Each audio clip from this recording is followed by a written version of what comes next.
Super star Rajinikanth அவருடைய பிறந்த நாள் இன்னும் ஒரு வாரங்களில் வர இருக்கு.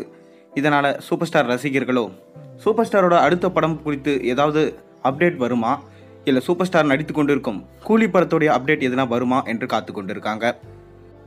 எப்பவுமே சூப்பர் ஸ்டார் ரஜினிகாந்த் அவர்கள் அவரோட பர்த்டே அன்னைக்கு ஏதாவது ரசிகர்களுக்கு ஸ்பெஷலான ட்ரீட் கொடுப்பாரு.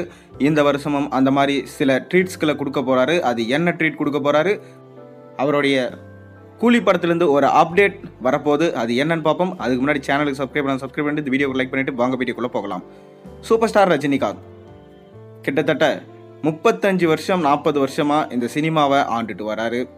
அவரை மாதிரி யாரையுமே இன்னும் பார்க்கவும் முடியாது, இனி அவரை மாதிரி ஒரு சரித்திரத்தை யாராலையும் படைக்கவும் முடியாது என்கின்ற அளவுக்கு பார்த்தீங்கன்னா சூப்பர் ஸ்டார் ரஜினிகாந்த் செய்த சாதனைகள் பல பேருக்கு உதவி செஞ்சுருக்காரு, பல பேரை காப்பாற்றிருக்காரு.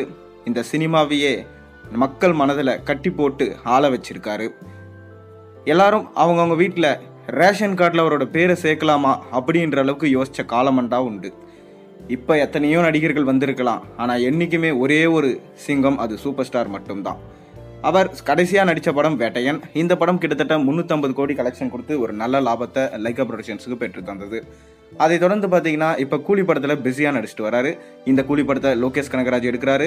மேலும் இந்த படத்தில் சூப்பர் ஸ்டார் ரஜினிகாந்தோடு சேர்ந்து ஷௌபின் ஷாகர், உபேந்திரா, நாகார்ஜுனா மற்றும் ஸ்ருதிகாசன், சத்யராஜ் போன்றோர் நடிச்சிட்டு வராங்க. இறுதி கட்டத்தை எடுத்திருக்க இந்த படப்பிடிப்பு அடுத்த வருஷம் ஏப்ரல் அல்லது மே மாதம் இந்த படம் ரிலீஸ் ஆகும் என்று எதிர்பார்க்கப்படுது. மேலும் இந்த படம் பார்த்தீங்கன்னா எப்பயும் போல இல்லாமல் லோகேஷ் கனகராஜோடைய இயக்கத்திலிருந்து வித்தியாசமாக இருக்கும் என்று சொல்லப்படுது. போதை சம்பந்தமான எந்த விஷயமே இந்த படத்தில் இருக்காதான். மேலும் இந்த படம் எல்சியூவில் கண்டிப்பாக இருக்காது. ஏன்னா கடைசியாக அவர் எடுத்த லியோ படம் சரிக்கிடுச்சு. அதற்கு காரணம் எல்சியூவை அவங்களா திணிச்சிருப்பாங்க. இதனால தான் அந்த படம் சரியாக போகலை.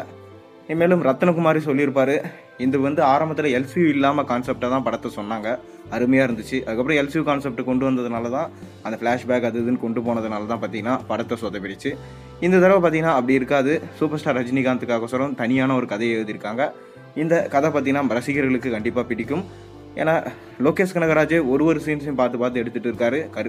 ஏன்னா அவரை நிரூபிச்சு ஆகணும் லோகேஷ்னா யார், அதுக்காக தான் பார்த்தீங்கன்னா பார்த்து எடுத்துகிட்டு இருக்காருன்னு சொல்லப்பட்டிருக்கு. மேலும் நமக்கு கிடைச்சிருக்க நியூஸ் என்னன்னா, இந்த படத்துடைய ட்ரெய்லர் கிளிம்ஸ் நம்ம சூப்பர் ஸ்டார் ரஜினிகாந்தோட பர்த்டே ஸ்பெஷலாக ரிலீஸ் பண்ண போகிறாங்களாம். இந்த கிளிம்ஸ் பார்த்தீங்கன்னா கண்டிப்பாக ஆச்சரியம் மூட்டும் விதத்தில் தான் இருக்குமா. ஏன்னா ரஜினியை என்னதான் அவருக்கு 73 வயசு ஆனாலும் இதில் 25 வயசு ரஜினியாக நீங்கள் பார்ப்பீங்க என்று சொல்லப்பட்டிருக்கு. பொறுத்திருந்து பார்ப்போம். நீங்கள் இந்த ட்ரெய்லருக்காக எந்த அளவுக்கு வெயிட் பண்ணுறீங்கன்னு மறக்காம கீழே கமெண்ட்டு சொல்லுங்கள். சேனலுக்கு சப்ஸ்கிரைப் பண்ணுங்க, லைக் பண்ணுங்கள், பெல் ஐகானை ப்ரெஸ் பண்ணுங்கள்.